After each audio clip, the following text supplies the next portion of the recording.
शिक्षा शिक्षा स्तर पे जो है कि बढ़ा है कि कुछ कम हुआ है?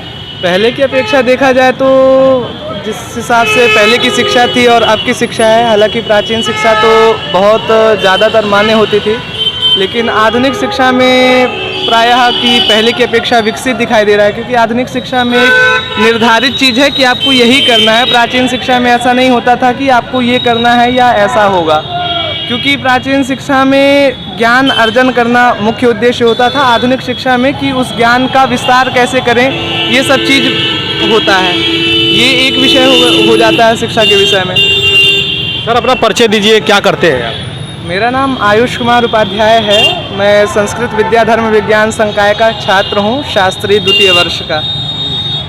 क्या लग रहा है, काशी में विकास हुआ है? काशी की विकास की बात करें तो साक्षात प्रमाण आप भी हैं और हम भी हैं कि 5 साल पहले काशी कैसी थी और आज 5 साल बाद देख रहे हैं तो काशी कैसी है।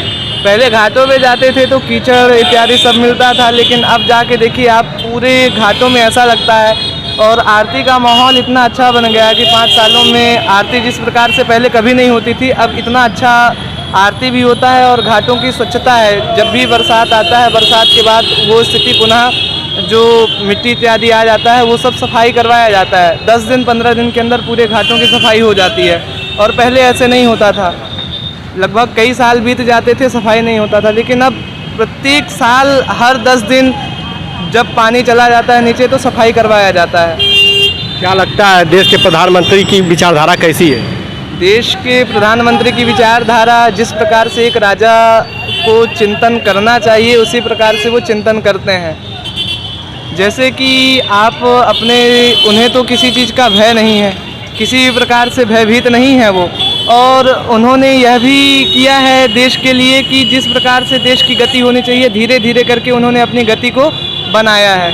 और गति भी इस प्रकार से है कि उसमें आप कुछ कह नहीं सकते हैं किसी की इनका कोई दोष है, किसी भी प्रकार से कोई दोष नहीं है इनका।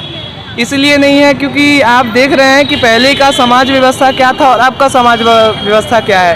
पहले कितना अत्याचार होता था, लेकिन अब देख रहे हैं कि अत्याचार से मुक्त देश है। आप युद्ध में ही देख लें, यूक्रेन इत्यादि का जो युद्ध हुआ था उस समय में देखा आपने कि विदेशों में अन्य देश के लोगों को इस प्रकार की प्रधानता नहीं दी गई, परंतु जो भारत के देश है केवल भारत का झंडा दिखा करके वहाँ से आ गए।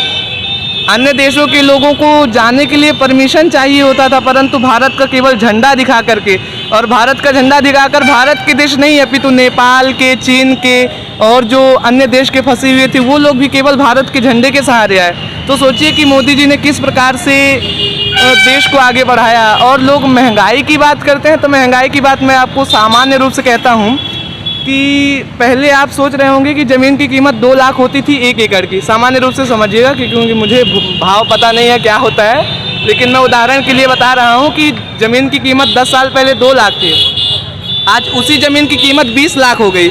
और आप सोच रहे हैं कि जो तेल की कीमत, पेट्रोल की कीमत 50 रुपये लीटर थी, आज वो 90 रुपये लीटर है, तो इसमें क्या गलती है? सब्जी की कीमत पहले 2 रुपये किलो थी, आज 20 रुपये किलो है, तो इसमें क्या है? जब ज़मीन की कीमत बढ़ सकती है तो सब्जी की कीमत क्यों नहीं बढ़ सकती है? तो लोगों को छोटे छोटे चीज़ की महंगाई दिखती है, बड़े बड़े चीज़ों की महंगाई नहीं दिखती है। यही भारत देश है हमारा, है। ये सब चीज़ें, छोटी छोटी बातों पे ध्यान कोई नहीं देता है, जो बड़ी चीज़ें होती हैं उन पर ध्यान दिया जाता है। ये बड़ी चीज़ क्या है इनको ये भी नहीं पता कि बड़ी चीज़ ज़मीन है या बड़ी चीज़ सब्जी है। सब्जी रोज़ के प्रयोग में आने वाली चीज़ है। तो 2 रुपये की सब्जी जो 5 साल पहले आपको 2 रुपये में मिलती थी, आज वही सब्जी 10 रुपये में मिल रही। बस अंतर क्या है? बस जैसे जैसे समाज आगे बढ़ते जा रहा है बस वही अंतर है, इसके अतिरिक्त और कोई अंतर नहीं है इसमें।